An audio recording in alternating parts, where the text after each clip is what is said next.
You left your throne in heaven high to walk this earth for me.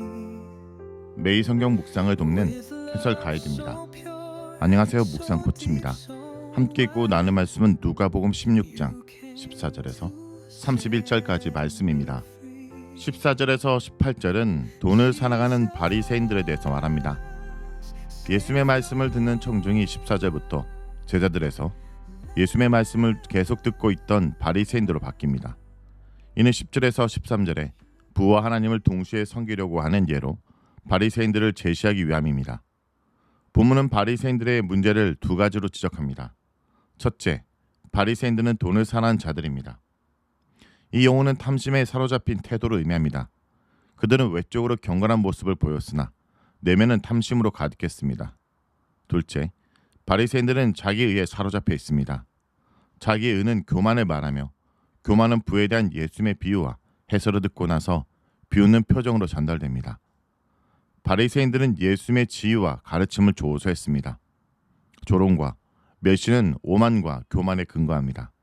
특히 그들은 배경도 좋지 않고 가난한 예수를 조롱했을 것입니다. 이런 식의 조소는 경건한 신앙생활의 보상으로 부를 얻게 되었다고 생각하는 사람들에게서 자주 드러나는 현상입니다. 15절에 사람 앞에서 스스로 옳다라는 표현은 바리새인들의 오만을 지적합니다. 그들의 오만은 하나님 앞에서 자신들의 모습을 보지 못하기 때문에 생기는 태도입니다. 바리새인들은 사람들 앞에서 스스로 의롭다고 여기는 자들이지만 하나님은 그들의 마음을 아십니다. 15절에서 가증한 것은 구약과 신약에서 하나님 앞에서 가증스러운 행위, 즉 우상 숭배를 뜻하는 용어로도 사용됩니다. 특히 하나님 앞에서 가증한 것은 하나님 앞에 드려진 가증스러운 제물을 떠올립니다. 말하자면 바리새인들의 오만은 하나님 보시기에 우상 숭배와 같은 가증한 행위입니다. 하나님은 지극히 높으신 하나님이 사람들 앞에서 높임을 받으셔야 하는데 바리새인들은 자신들을 사람들 가운데서 하나님의 밑으로 올렸으므로 오만은 우상 숭배로 이어졌습니다. 역설적으로 바리새인들은 하나님의 자리에 앉았으나 사실상 부의 지배를 받고 있었으므로 돈을 우상으로 섬기는 점에서 우상 숭배자들입니다. 16절에서 17절에 예수님은 비웃는 바리새인들에게 자신의 행위가 율법과 선지자들의 관점에서 타당한 사실을 입증하십니다. 이를 위해 율법과 선지자들, 즉 구약의 불연성성과 연속성을 전제로 삼으십니다. 구약은 하나님 나라 도래를 예고하고 전한 요한의 때까지 중심적인 역할을 했습니다. 요한의 활동 이후, 즉 예수님의 활동이 시작되면서 누구든지 하나님 나라에 들어갈 수 있습니다. 예수님은 말씀과 행위로 기쁜 소식을 강력히 전하시고 긍정적으로 반응하는 자마다 하나님 나라에 이끌려 들어가게 됩니다. 부에 대한 예수님의 가르침은 하나님 나라에 들어가도록 이끄는 복음에 해당합니다. 오만과 자기의로 가득 찬 바리새인들은 예수님과 복음을 조롱함으로써 하나님 나라에 들어가지 못하는 비극에 처합니다. 예수님의 활동으로 하나님 나라의 복음이 시작됐다면 구약은 권위와 효력을 상실했을까요? 그렇지 않습니다. 율법의 한 획도 없어지는 것은 불가능합니다. 율법은 하나님 나라가 도래한 이후에도 권위를 갖고 있습니다. 예수님은 이혼과 간음의 규례를 예로 들면서 재혼을 반대함으로써 율법의 권위와 효력을 얼마나 엄격하게 적용하는지 보여주십니다. 흥미롭게도 이혼과 재혼을 금한 신명기 24장 4절에 너의 주 하나님 앞에 가증한 것은 15절에 하나님 앞에 가증한 것과 비슷한 표현입니다.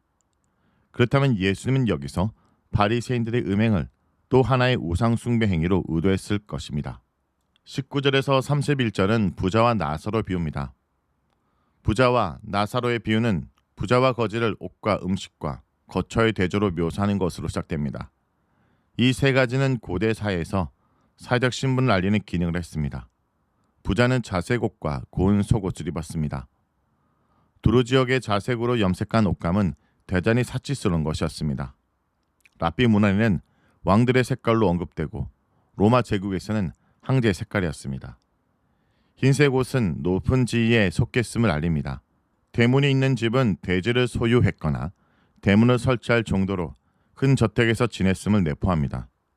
부자는 이런 옷을 입고 저택의 식탁에서 날마다 사치스럽게 연애를 즐겼습니다. 반면 나사로에게는 집이 없었고 부자의 대문 밖에 던져졌습니다. 거지는 옷 대신 상처를 입고 있습니다. 상처투성이라는 묘사는 그가 병을 얻어 벌어졌을 가능성을 열어놓습니다. 거지는 사회의 소모품으로 재산도 없고 병도 생겨 벌어졌을 것입니다.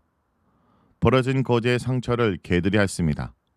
하나님이 도우신다는 뜻의 이름을 가진 나사로는 누구의 도움도 받지 못한 채 개보다 못한 생활을 하고 있습니다. 22절에서 24절은 죽음으로 거지와 부자의 운명이 반전되는 모습을 묘사합니다. 죽을 때도 거지는 그냥 죽은 것으로, 부자는 매장된 것으로 표현합니다. 그러나 죽은 후 거지는 천사들에게 받들려 아브라함의 품에 안깁니다. 부자는 음부에서 고통당합니다. 부자는 눈을 들어 아브라함과 그의 품에 있는 나사로를 봅니다. 아브라함에게 불쌍히 여겨달라 말합니다. 부자는 아브라함을 아버지라 부르지만 이제 아브라함의 자녀가 아닙니다. 세례 요한의 경고대로 궁핍한 자에게 긍휼을 베풀지 않는 부자는 하나님의 진노를 피하지 못하는 독사의 자식으로 불 가운데서 고통당합니다. 부자는 아브라함에게 나사로를 보내 손가락 끝에 물을 찍어 자신의 혀를 시원하게 해달라고 간청합니다. 부자는 생전에 나사로에게 절실했던 긍휼을 간청합니다.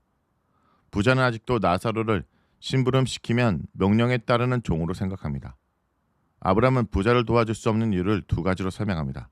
첫째, 부자는 살아있을 때 좋은 것을 받았지만 나사로는 고난을 받았기 때문입니다. 운명이 반정된 상황에서 거지는 위로를 받고 부자는 괴로움을 받습니다. 둘째, 낙원과 음부의 간극 때문에 한번 운명이 결정되고 나면 서로 다른 영역으로 넘어갈 수 없습니다. 회개의 기회는 지상에서의 기회로 끝나는 것이므로 죽어서 두 번째로 주어지지 않습니다. 부자는 아브라함에게 나사로를 내 아버지 집, 곧 다섯 형제에게 보내 고통받는 이곳에 오지 못하도록 해달라 간청합니다. 아브라함은 모세와 선지자들, 곧 성경이 그들에게 기회를 주고 있다는 사실을 말합니다. 부자는 죽은 자를 가족에게 보내야 그들이 회개할 것이라고 주장합니다.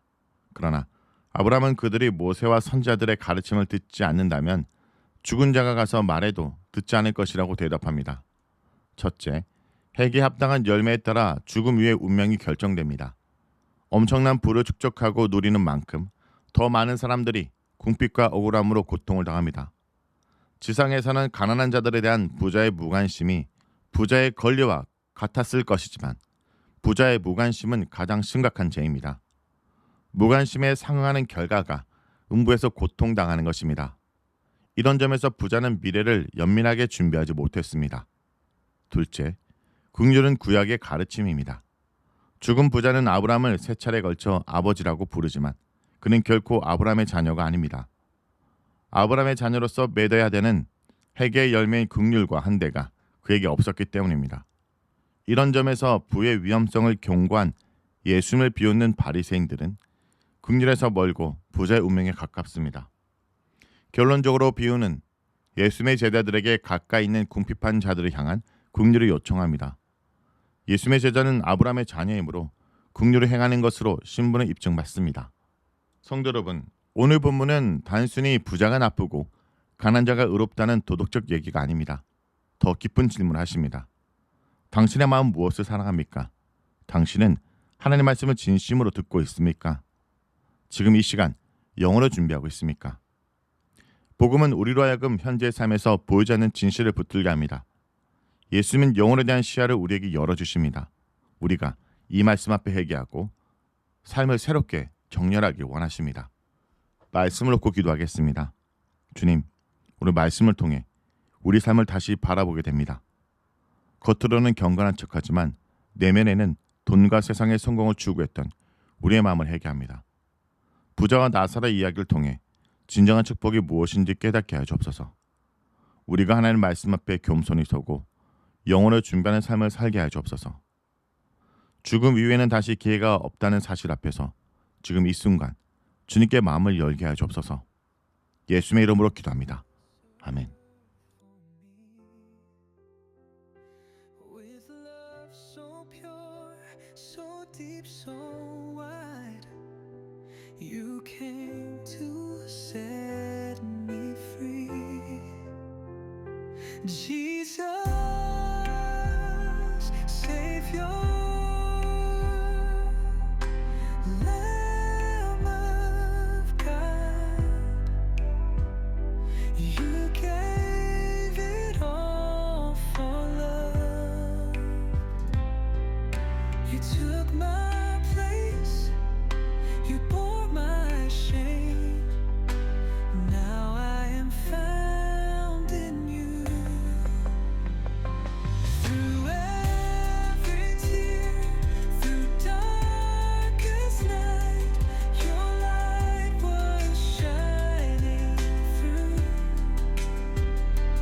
Your gentle voice, your hearing hands have made my heart brand new. Through every tear, through darkest night, your light was shining through. Your gentle voice, your healing hand